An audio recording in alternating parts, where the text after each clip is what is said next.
Belum pernah Allah menciptakan makhluk seindah manusia, sesempurna manusia. Belum pernah. Itu di Ragunan makhluk Allah puluhan ribu. Bandingin sama kita, bagus mana?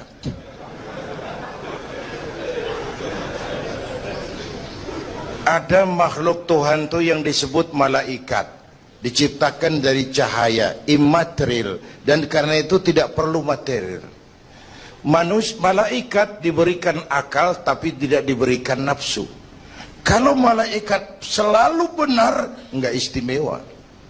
Kalau malaikat nggak pernah salah, wajar. Nggak ada yang bikin mereka salah.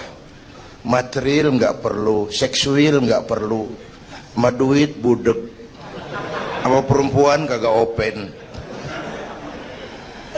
Malaikat.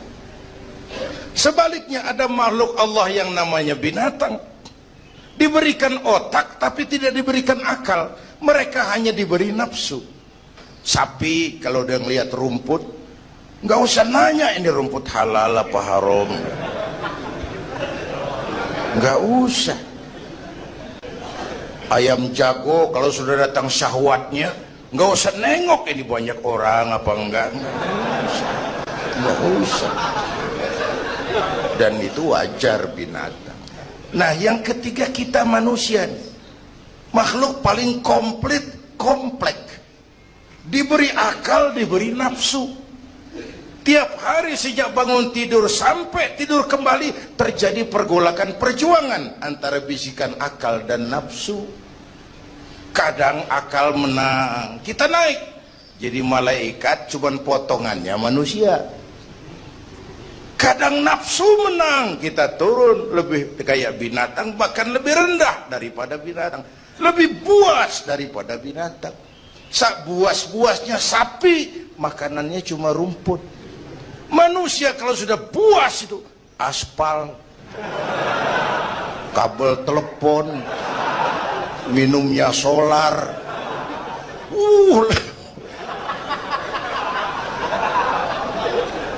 Lebih buas dari binatang sekalipun.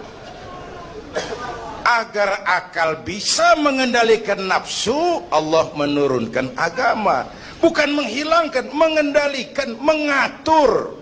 Manusia tanpa nafsu bukan manusia. Manusia nafsu melulu, kebo.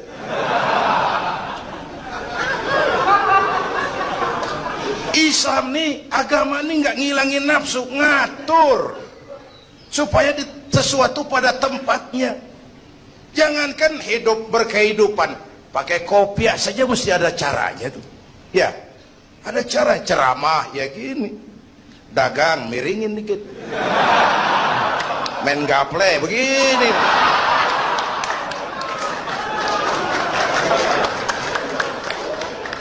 Pakai kopiah aja ada cara aja tuh. Mengendalikan nafsu itu ditempatkan pada tempatnya, bukan menghilangkan nafsu. Laki-laki perlu perempuan, perempuan perlu laki-laki, itu nafsu. Islam ngatur lewat pintu yang disebut nikah. Maka dalam Islam jangankan orang biasa, kiainya boleh kawin. Benar, saya kalau kiai nggak boleh kawin saya pilih mundur. Berat rontok rambut.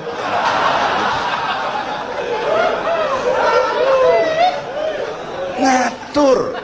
Saudara-saudara hadirin yang saya hormati, jadi ternyata di sini bukan perjalanan terakhir. Bahkan ini harus jadi titik awal ke depan, menata hari esok yang lebih pasti dan lebih baik. Pertama, jangan pernah terniat kita akan kembali ke sini lagi. Jangan pernah terniat bahwa kita optimis, itu harus. Bahwa kita semua punya salah, itu pasti. Nih, saya nih, Zainuddin nih, kalau mengharap masuk surga pakai amal yang saya kerjakan sendiri, roman-romannya tipis harapan. Bener. Sholat saya berapa banyak saya tahu. Sedekah saya berapa duit saya tahu. Sholat saya berapa banyak saya tahu. Terus saya baca sejarah. Nabi Adam dosanya atu. Makan buah khuldi, Nabi Adam dosanya atu. Dikeluarin dari surga. Kita dosa banyak, pengen masuk. Kan kagak nyambung nih, nggak nyetlek. Untung Allah itu bukan Tuhan pendendam. Allah itu ramah dan penuh rahmah. Manusia, dosamu banyak. Coba kau lihat, rahmatku jauh lebih banyak. Manusia, dosamu besar. Lihat ampunanku jauh lebih besar. Kau nangis di hadapanku, aku senyum melihatmu. Kau berjalan menujuku, aku lari menyambutmu. Sini manusia, sini. Itu yang bikin kita optimis. Allah ramah dan penuh rahmah. Tuhan kita bukan Tuhan pendendam. Jangankan kita nih yang ada dalam Duratan Riyadhus Shalihin itu kan riwayat lama. Ada mbahnya bajingan, tengik lagi. Ini pernah membunuh 99 manusia. 99 orang dibunuh. Bayangin, satu hari datang hidayah. Datang hidayah, ada keinginan taubat kembali. Berangkat dia, cari ustadz mau menyatakan taubat. Yang ditemuin ustadz belum tapi matang, masih mengkel. Assalamualaikum ustadz. Salam. Kenapa? Ustadz, saya mau nanya. Apa? Saya mau taubat, bisa nggak sih? Emang dosa ente apa? Saya pernah bunuh 99 orang, Ustaz. Oh, ente kelewatan amat. 99 mau gedean itu, susah taubatnya. Susah. Enak aja, 99 dibunuh. Kurang ajar ente. Oh, niat namanya bajingan, digituin naik darahnya. Sialan nih Ustaz nih. Orang mau taubat kok ngomongnya nggak enak. Gue pikir daripada 99 dengan gue lempengin nih.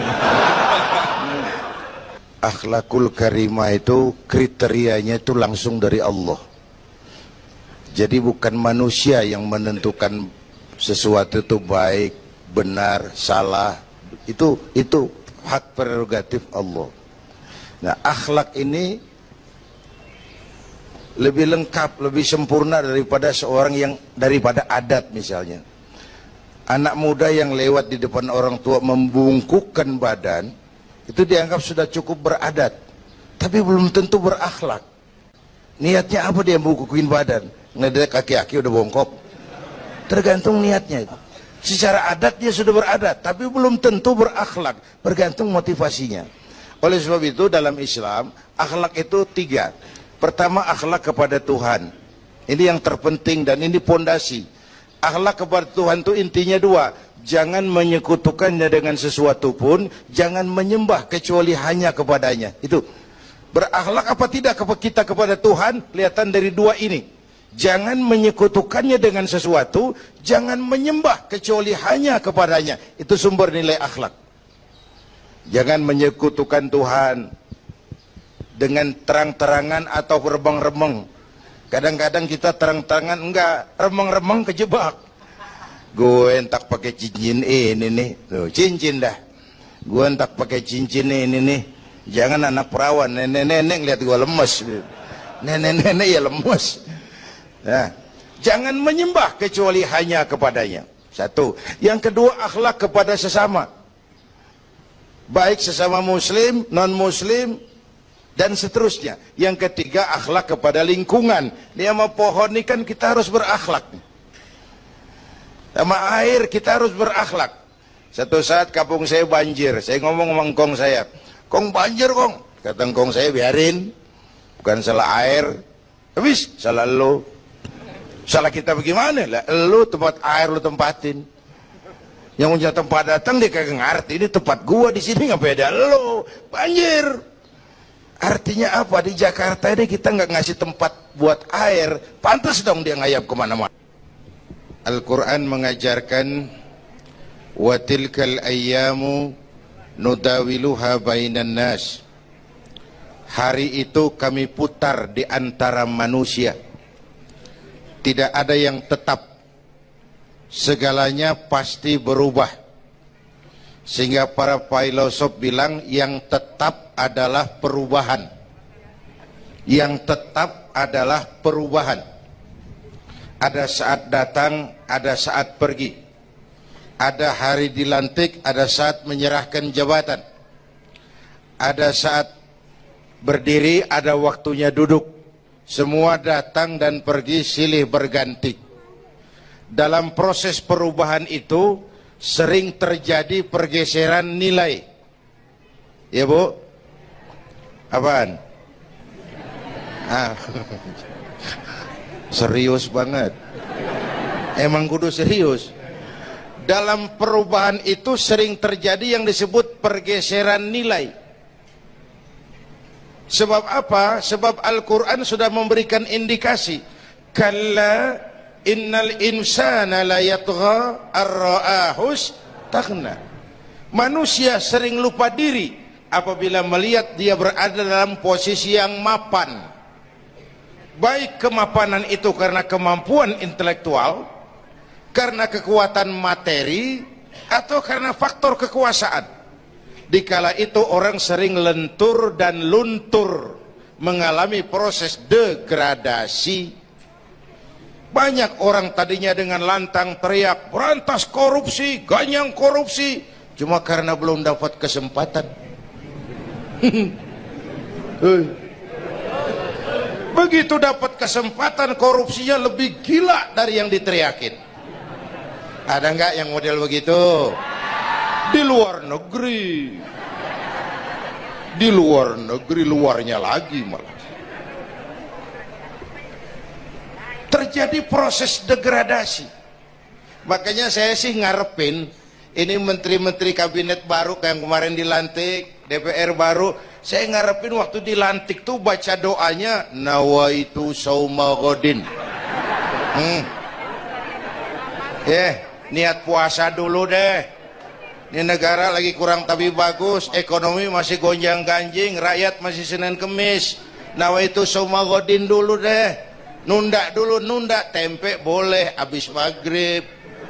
Nunda entaran. Tahu boleh habis maghrib. Menteri mau naik mobil mewah boleh, ntar kalau ekonomi udah mendingan, rakyat napasnya udah pada lega. Nawaitu saum, ini malah dilantik malah Allahumma lakasumtu. Doa buka puasa yang dibaca habis rakus semua jadi.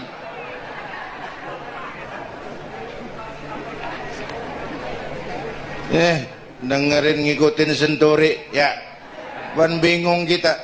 Siapa yang nanggung jawab ini? Yang jawab banyak banget, yang nanggung kagak ada. Bener nih. Yang jawab semua jawab pakai jurus bekelit. Yang nanggung kagak ada. Nih ujung-ujungnya saya khawatir kayak lagu Bengawan Solo. Akhirnya ke laut. Kalau udah ke laut udah kagak ada yang ngurusin, udah ribet urusan.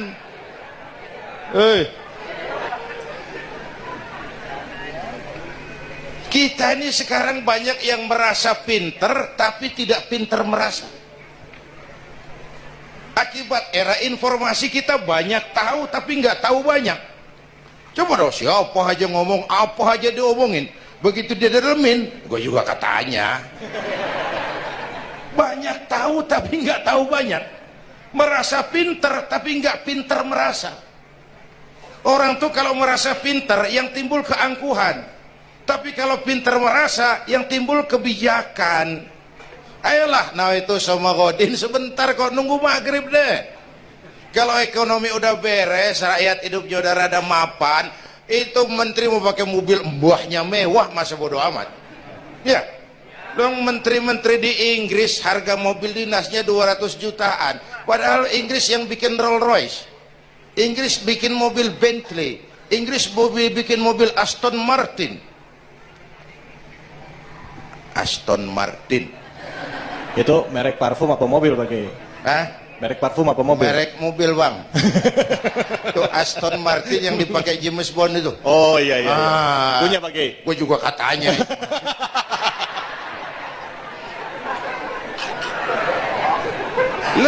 mobil menterinya harga 200 jutaan. Menteri-menteri Malaysia pakai mobil Proton Saga, produknya sendiri. Kita 1,3 miliar. Ada, mudah-mudahan mobil dinas baru ini bisa meningkatkan kinerja saya, kata seorang menteri. Dodol. Apa hubungannya mobil mewah sama kinerja? Apa hubungannya mobil mewah sama kinerja?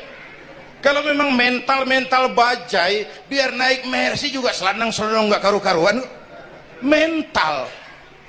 Dan ini saya mau bicara, kita perlu stabilitas temperatur batin atas terjadinya perubahan yang membawa pergeseran nilai. Kita harus kayak ikan di laut. Ibu tahu ikan di laut? Tahu?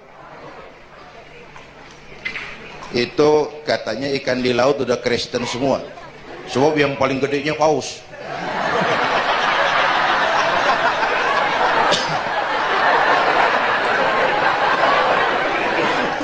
Menghadapi arus perubahan kita itu harus seperti ikan di laut, kata saya tadi.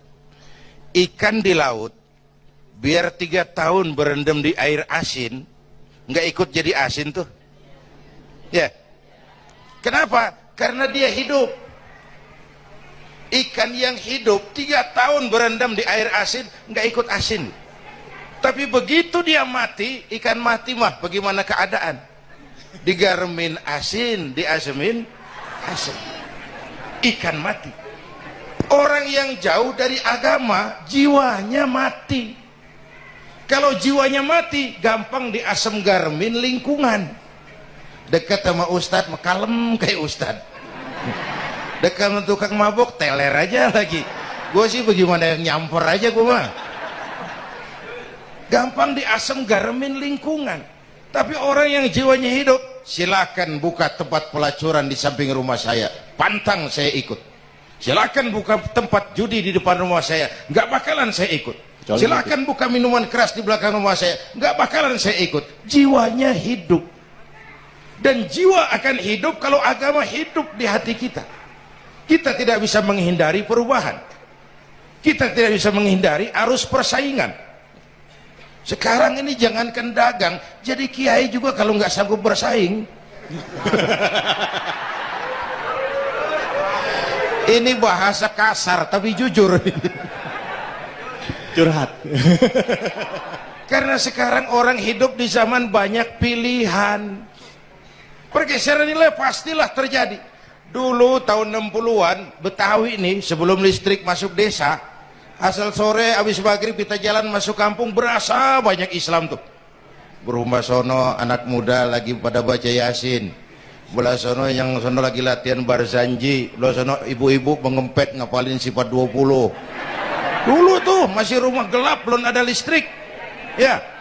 Anak muda lagi belajar huruf Al-Quran, alif dasa alif bawah alif dapan u a e u mim dasa mata dalapan talam dapan lu mata lu.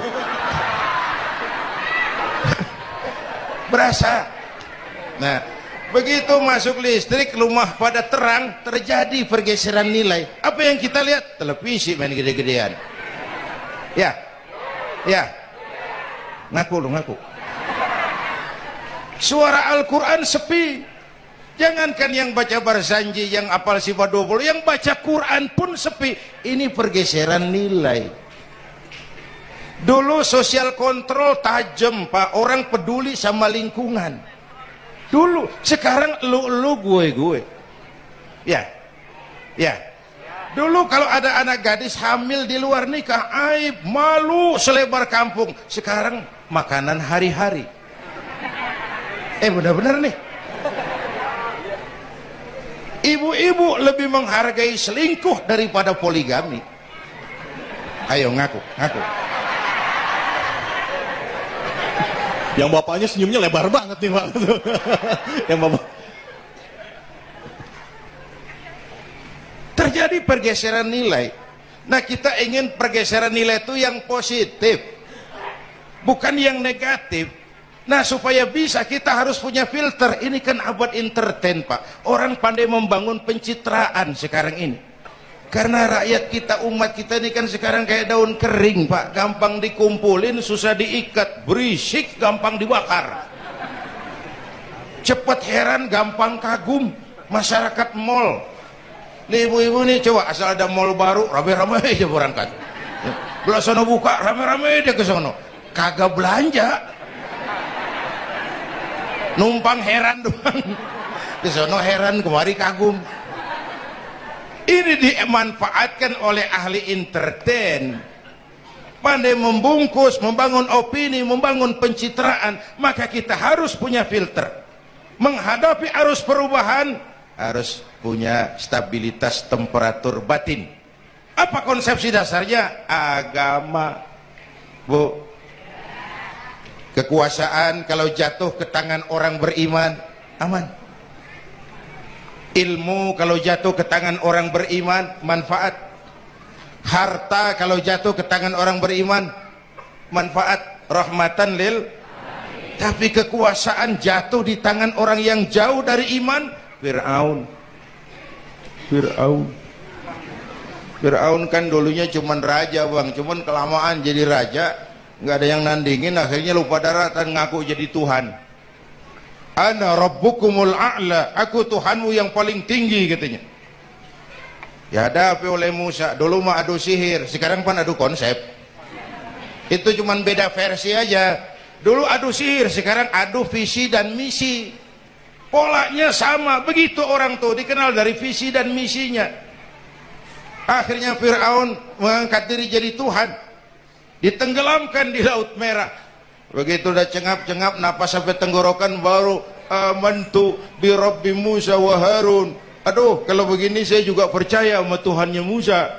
Udah mau mati, walaikal maut, gemes banget, dikedukin lumpur, dijugulin, mampus loh. Kemarin kemana udah gini hari baru beriman. Kekayaan kalau jatuh di tangan orang yang jauh dari iman, yang muncul korun, lupa diri, lupa daratan, masuk dalam kategori kalla innal insana la yatgha ar-ra'ahus taghna. Maka dalam pada itu kita bersyukur Majelis Ulama memberikan fatwa yang berkenaan dengan perubahan-perubahan yang terjadi di tengah-tengah kita, supaya kita ini punya pagar, supaya kita punya benteng ada yang kita pegang. Dan yang memberikan fatwa juga Majelis Ulama, bukan seorang tuh, majelis, lalu terdiri dari berbagai macam proses pertimbangan. Enggak sembari ngelamun di bawah pohon jambu tuh nyusun fatwa tuh. Saya perlu sampaikan ini sebab orang kan harus hati-hati. Memang ada hadis, barang siapa yang berijtihad lalu ijtihadnya benar dapat 2 pahala. Kalau ijtihadnya salah dia dapat 1 pahala. Manijtahada, man di sini bukan lil itlaq, bukan siapa saja. Barang siapa lalu siapa saja, nggak beres urusan. Barang siapa yang memenuhi persyaratan untuk berijtihad, lalu dia berijtihad, itu yang kalau salah dapat 2, kalau salah dapat 1, kalau benar dapat 2. Jadi manijtama'a fihi syurutul ijtihad, bukan man lil itlaq, lalu siapa saja boleh berijtihad, lalu lahir fatwa yang aneh-aneh. Tetapi sungguh pun demikian, fatwa Majelis Ulama itu tidak bersifat mengikat. Ini yang bijaksananya. Tuh, dalam Al-Quran Pak, Bu, balik lagi ke ceramah nih. Dalam Al-Quran Allah itu maha bijaksana. Kapan? Coba. Kalau surga disediakan untuk orang yang tidak punya dosa, sepi surga. Ya. Nih, ayo jujur nih. Ada nggak yang kagak punya dosa di sini? Nggak ada. Untung Allah bilang apa?